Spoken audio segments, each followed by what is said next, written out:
Hello friends, I am Dr. Dipti Pandey and today I am going to teach you sentence.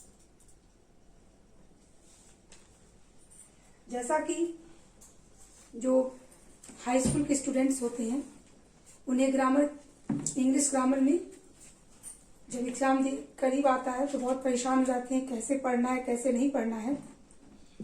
इसीलिए मैं उन high school के जो student है उनके लिए मैं बहुत ही इजी वे में ग्रामर समझाने के लिए उनके सामने आज सेंटेंस से शुरू करना चाहती हूँ। तो सबसे पहले ग्रामर में सेंटेंस क्या है पहले इसको समझ लीजिए। सेंटेंस शब्दों के समूह से बनता है, means a group of words which makes a complete sense is called a sentence. A group of words which makes a complete sense is called a sentence. शब्दों का समूह जिसका कोई अर्थ हो, जिसमें कुछ अर्थ निकलता हो, कोई सेंस निकलता हो, उसे हम सेंटेंस कहते हैं। For example, the bird flies. Manoj bought a book. He is a boy. This is a bird. Birds fly in the sky. The sun is hot. These are the examples of a sentence. अगर कोई वाक्य अगर हम बोलते हैं उसमें अगर कोई शब्द कोई अर्थ ना निकले तो वो शब्द वो वाक्य नहीं कहला सकता है, वो सही वाक्य नहीं होता है। तो अब सेंटेंस के दो पार्ट होते हैं, जैसा कि टॉपिक का टाइटल टॉपिक है parts of a sentence, means there is two parts of the sentence, subject and predicate. You all know what is subject and what is predicate. This example, Manoj bought a book. In this sentence, there is a Manoj. Manoj is a subject. And predicate, in predicate, bought a book. Bought a book is a predicate.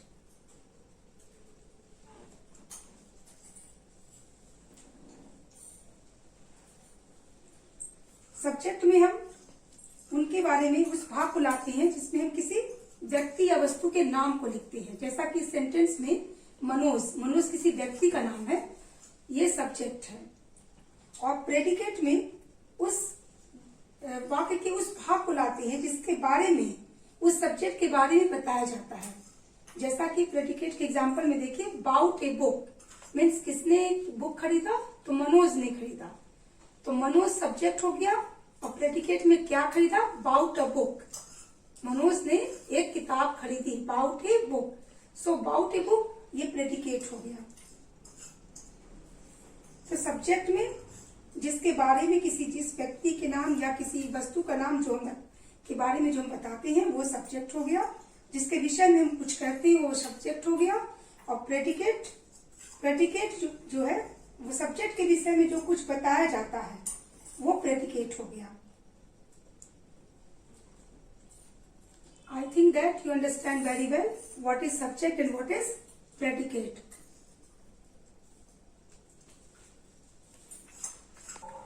Now we will discuss about the parts of a subject.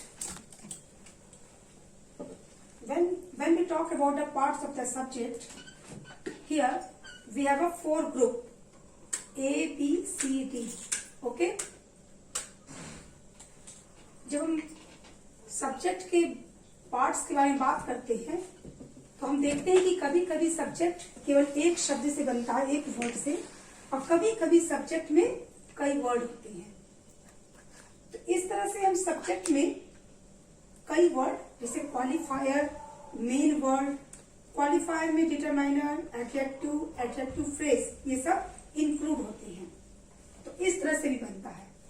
जैसे कि इसमें 4 group दिया हुआ है, group A, B, C, D. Group A में हम देखते हैं कि सब्जेक्ट में एक नेम दिया हुआ, एक वर्ड दिया है, जैसे कमला, केशव। कमला, प्रेडिकेट में कमला सिंग्स, केशव रीड्स। तो ग्रुप ए में जो सब्जेक्ट है वो केवल नेम से है और प्रेडिकेट में वर्ब है, Kamala sings, Keshav reads. It's very easy. और जब हम ग्रुप बी में देखते हैं तो हम यहाँ देखते हैं आई एंड दे। आई दे ये क्या है, ये प्रोनाउंस है। तो सब्जेक्ट में केवल नेम ही नहीं होते हैं बल्कि इसमें देखिए प्रोनाउंस, ये प्रोनाउंस भी सब्जेक्ट के अंदर आते हैं। तो जब भी हम सब्जेक्ट और प्रेडिकेट को डिवाइड करेंगे तो हमें ध्यान देना होगा कि सब्जेक्ट में केवल नाम ही नहीं होता है बल्कि उसमें प्रोनाउन, जिरंड और इन्फिनिट्यूज ये सब भी आ सकते हैं, जैसा कि इस ग्रुप में दिखाया गया है। अब जो ग्रुप बी में आप देखिए, I came, they went. I they these are pronouns and came went these are predicate, these are verbs, so it is predicate. okay? इसके बाद ग्रुप सी में देखिए, ग्रुप सी में वॉकिंग, स्मोकिंग, ये walking जो दिया है इसको देख करके बच्चे कंफ्यूज हो जाते हैं कि वॉकिंग तो ये वर्ब है, ये सब्जेक्ट में कैसे आ गया। लेकिन यहाँ वॉकिंग और स्मोकिंग ये सब्जेक्ट है क्योंकि इसका प्रयोग हम यहाँ पर जिरंड के रूप में देते हैं। जब वर्ब में आईएनजी लगा करके उसको हम सब्जेक्ट के रूप में प्रयोग करते हैं तो वो जिरंड होता है और वो सब्जेक्ट बन जाता है। जैसे for example, walking is useful, smoking is harmful. So walking is useful, टहलना लाभदायक है। तो यहाँ जो टहलना, वॉकिंग जो है ये सब्जेक्ट हो गया, इसे हम जिरंड कहेंगे। इज यूजफुल ये वर्ब है, ये प्रेडिकेट का पार्ट हो गया। Okay. Smoking is harmful, smoking करना स्वास्थ्य के लिए बहुत घातक है, स्वास्थ्य के लिए घातक है। तो स्मोकिंग क्या है, नशा करना। स्मोकिंग क्या है, धूम्रपान करना। ये हमारा यह सब्जेक्ट हो गया और इस हार्मफुल ये वर्ब हो गया, ये प्रेडिकेट के अंतर्गत आ गया। ओके। इसके बाद ग्रुप डी में देखिए, to err is human, to swim is good for health. यहाँ पर टू एरा ये इन्फिनिटिव से स्टार्टिंग है। इन्फिनिटिव में हमेशा टू से हम वर्ड को स्टार्ट करते हैं। टू एरा इज ह्यूमन, इस सेंटेंस में आप देखेंगे कि टू एरा इन्फिनिटिव है और इज ह्यूमन ये वर्ब है। To swim is good for health, तैरना स्वास्थ्य के लिए लाभदायक है और मनुष्य से गलतियां हो जाती है। ये स्वास्थ्य, ये सेंटेंस दिया हुआ है। तो यहाँ भी टू स्विम ये इन्फिनिटिव सब्जेक्ट के अंतर्गत आता है और इज गुड फॉर हेल्थ ये आपका वर्ब के अंतर्गत आता है और ये प्रेडिकेट होता है। ओके। सो इसमें हमने देखा कि किस प्रकार से सब्जेक्ट के पार्ट जो होते हैं उसमें हम नेम भी रखते हैं, नेम भी आते हैं, प्रोनाउंस भी आते हैं, जिरंड भी आते हैं और इन्फिनिटिव भी आते हैं। Okay. I think that you understand very well.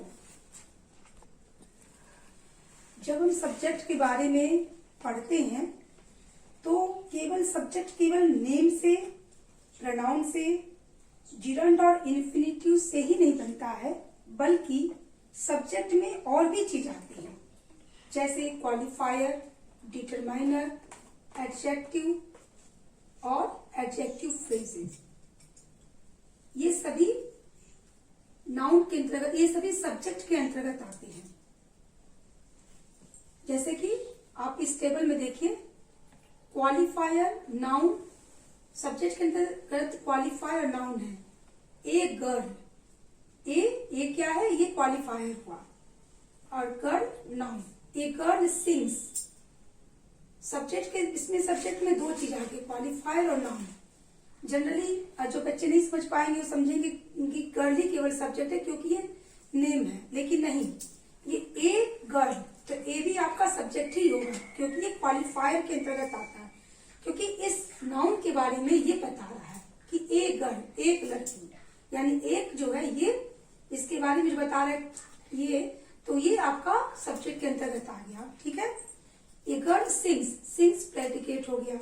इसी तरह इसमें देखिए, दी सन शाइन, यानी कि सूर्य चमकता है।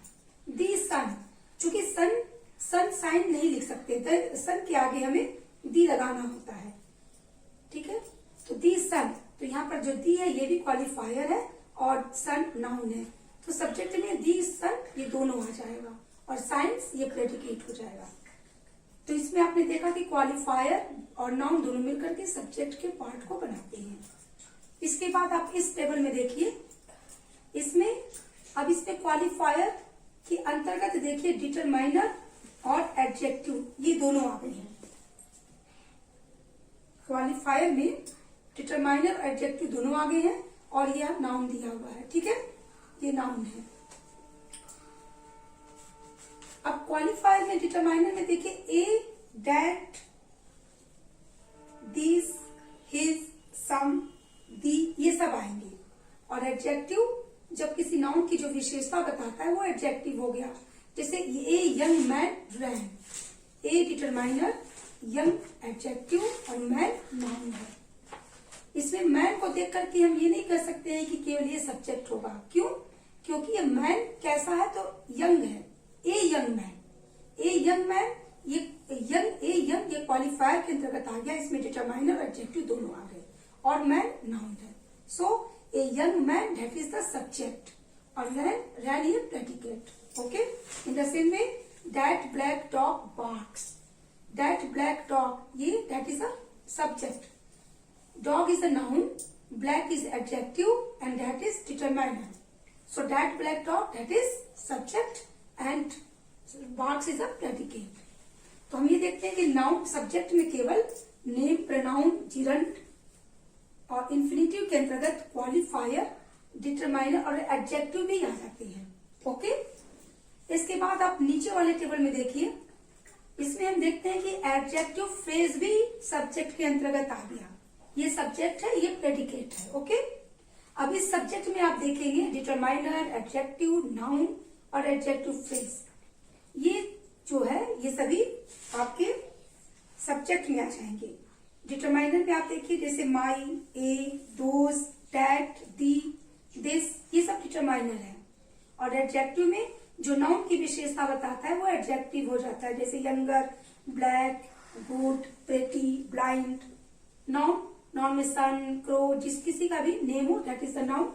और एडजेक्टिव फ्रेज जैसे in Kanpur sitting on a wall. Example के लिए देखिए, आप इसमें देखिए, इस टेबल में देखिए, इसमें सब्जेक्ट में determiner, adjective, noun, adjective phrase ये सब्जेक्ट में आता है और ये प्रेडिकेट है। Okay, for example my younger son in Kanpur is an engineer. तो my younger son in Kanpur ये सब्जेक्ट है। इसमें देखिए डिटरमाइनर में my is a determiner, younger adjective है क्योंकि ये सन की, ये नाउन की विशेषता बता रहा है। तो my younger son in Kanpur ये एडजेक्टिव फ्रेज है, इसको हम एडजेक्टिव फ्रेज कहते हैं। तो जब इस तरह के सेंटेंस में ये सभी आपके सब्जेक्ट में आ जाएंगे, सब्जेक्ट के पार्ट है। और इज एन इंजीनियर ये प्रेडिकेट है, यानी कि प्रेडिकेट की शुरुआत वहां से होती है जहां से वर्ब आता है। वर्ब के बाद के जो सेंटेंस, जो वर्ड्स है वो प्रेडिकेट में आते हैं। और वर्ड के पहले जो भी वर्ड्स है, चाहे वो डिटरमाइनर हो, एडजेक्टिव हो, नाउन हो, एडजेक्टिव फ्रेज हो, क्वालिफायर हो, ये सभी आपके सब्जेक्ट में आ जाते हैं। ओके, सेकंड एग्जांपल देखिए, a black crow sitting on a wall flew away. A black crow sitting on a wall ये सब्जेक्ट है। वॉल पर एक काला कौवा बैठा है, एक काला कौवा बैठा हुआ उड़ गया। ये फ्लीव अवे जो है ये आपका जो है प्रेडिकेट है और यहां तक जो है ये सब्जेक्ट है क्योंकि इसमें a determiner, black adjective, crow noun, sitting on a wall ये एडजेक्टिव फ्रेज, ये सभी सब्जेक्ट के अंतर्गत आ जाते हैं। तो इस प्रकार से हम देखते हैं कि सब्जेक्ट के जो पार्ट है, सब्जेक्ट में केवल किसी का नाम ही नहीं बल्कि इसमें कई चीज आ जाती है। ओके, जैसा कि मैंने आपको शुरू में बताया कि सब्जेक्ट के अंतर्गत किसी का नाम, किसी वस्तु का नाम, किसी व्यक्ति का नाम, pronouns, gerund, infinitive, qualifier, determiner, adjective, adjective phrase ये सभी सब्जेक्ट के पार्ट है। ओके, और जो वर्ब से शुरू होता है वे सभी प्रेडिकेट होते हैं। Okay, thank you and have a nice day.